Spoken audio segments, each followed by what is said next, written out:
Ton ventre gonfle et tu penses que c'est du gras. Dans beaucoup de cas, ce n'est pas du gras. Et c'est exactement pour ça que ça ne change pas. Tu manges correctement, tu fais attention, tu évites l'excès, tu fais même du sport. Et pourtant, ton ventre reste toujours gonflé. Tu te dis, c'est peut-être plus du ventre. Mais non. Certaines de ces causes n'ont rien à voir avec la nourriture. Et dans cette vidéo, tel partage les 5 causes les plus cachées qui sabotent ta perte de masse abdominale. Ce sont des petites erreurs que nous répétons au quotidien sans le comprendre, des petites manifestations que nous ne comprenons pas, mais dans le silence, ils sabotent notre perte de masse abdominale. Et crois-moi, beaucoup vont vraiment te surprendre. La première chose à comprendre, c'est que le gras ne change pas le ventre en seulement quelques jours. Si ton ventre est plus plat le matin et plus gonflé le soir, alors ce n'est pas du gras. Le gras ne va quand même pas disparaître pendant la nuit et réapparaître pendant la journée. C'est donc possible. Alors si ton ventre change rapidement, c'est quelque chose qui est en train de changer dans ton organisme. D'un ami de promo qui faisait beaucoup de sport, il s'entraînait plusieurs fois par semaine, il mangeait très sainement, mais son ventre restait toujours gonflé. Ignorant les choses, il a fait exactement ce que beaucoup de personnes font. Réduire ses calories.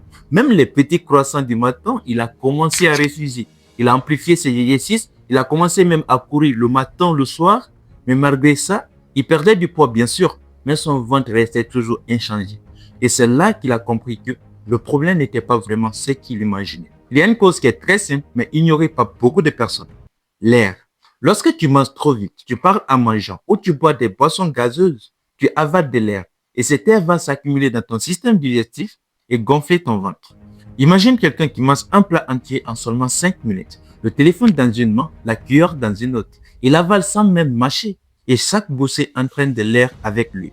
Et à la fin du repas, il va retrouver son système digestif qui est bien rempli, non seulement avec de la nourriture, mais aussi avec de l'air. Et c'est ce qui va provoquer la pression abdominale. Et dans beaucoup de cas, le problème ne s'arrête pas là, parce qu'il y a une autre cause qui est très fréquente, la fermentation.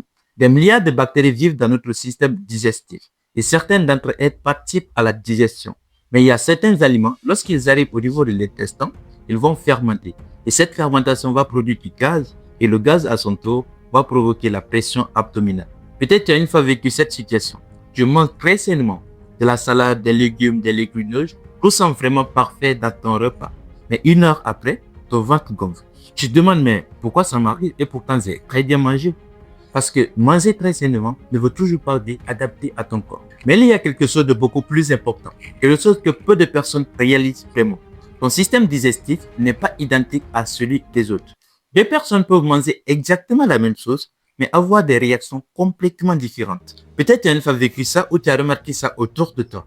Tu es en famille ou par exemple avec les camarades, vous mangez exactement le même repas et presque la même quantité. Une heure plus tard, tu sens que ton ventre, ça ne va du tout pas. Tu te sens mal à l'aise et pourtant, les autres se sentent parfaitement bien.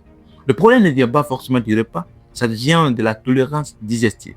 Et c'est là que beaucoup de personnes font beaucoup d'erreurs. Ils suivent les conseils généraux, ils mangent comme il faut, mais ils ne prêtent pas attention à la réaction de leur corps. Et quand tu continues à ignorer ces signaux, le problème va continuer sur plusieurs années et ça devient grave.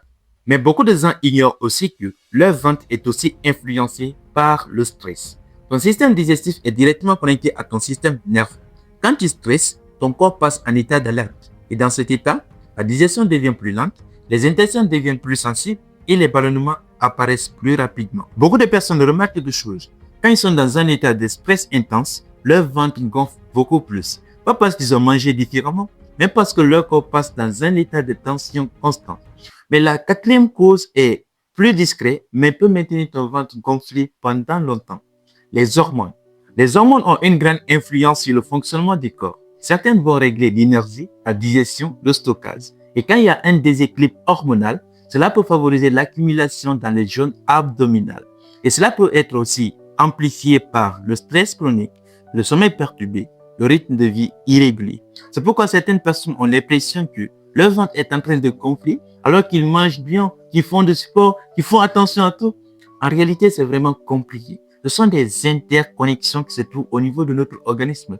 Il peut y avoir un problème au niveau de la tête, un problème peut-être au niveau du pied, et le résultat, ça donne un ventre qui est aussi sorti. Ces interconnexions sont peut-être compliquées à comprendre, mais ça rend le fonctionnement de notre corps très magnifique. Parce que le lieu du problème ne veut pas forcément dire que c'est l'origine des problèmes. Quand nous prenons le cas des cancers, on peut trouver un ancien cancer abdominal qui donne des métastases au niveau pulmonaire Et quand on va au niveau des poumons, c'est pas forcément au niveau des poumons qu'il y a eu le problème. Le problème, c'est au niveau abdominal. Donc, ces connexions sont assez complexes. Et la cinquième cause du gonflement du ventre, c'est presque le résultat de tous ces dysfonctionnements. Quand le corps ne peut plus et quand il est vraiment fatigué, il passe en mode survie. Lorsque le corps subit le stress prolongé, le manque de sommeil, la fatigue chronique, la pression constante, l'organisme passe à ce qu'on appelle le mode de survie. Et dans ce mode de survie, le corps devient plus économe et certaines zones du corps deviennent prioritairement des zones de stockage et la cavité abdominale passe en première position. Certaines personnes donnent vraiment tout ce qu'il faut. Le sport, l'alimentation contrôlée, les efforts constants, mais le ventre ne change presque pas. Parce que dans cette situation de survie, le corps ne cherche pas à perdre, il cherche à se protéger et cette protection passe par l'économie. Le problème n'est pas d'avoir le ventre gonflé. Le vrai problème, c'est de penser qu'il existe une seule cause qui est le gras. Alors qu'en réalité, plusieurs facteurs peuvent agir ensemble pour donner le même résultat. Le stress, les hormones, la digestion, le mode de survie. Et tant que la cause n'est pas identifiée, le problème peut être encore là, toujours et toujours. Un ventre gonflé persistant n'est pas toujours une question de graisse. Très souvent, c'est un signal que ton corps envoie, un signal que quelque chose dans ton équilibre a changé. Et comprendre le signal, c'est déjà la première étape pour un ventre plus confortable. Si tu veux comprendre ce que t'envoie ton corps, des signes, des messages, avant qu'un vrai problème ne s'installe, tu es au bon endroit. Abonne-toi, active la cloche de notification et si tu es bien gentil, laisse-moi un pouce bleu. Et partage-moi dans les commentaires, est-ce que certains aliments rendent ton ventre plus gonflé alors que d'autres non? Est-ce que tu manges plus rapidement? Est-ce que tu utilises ton téléphone en mangeant? Est-ce que tu parles en mangeant? Est-ce que tu stresses beaucoup plus? Je veux tout savoir, je suis très curieux. Prends soin de toi et disons à bientôt pour la prochaine vidéo. Ciao, ciao.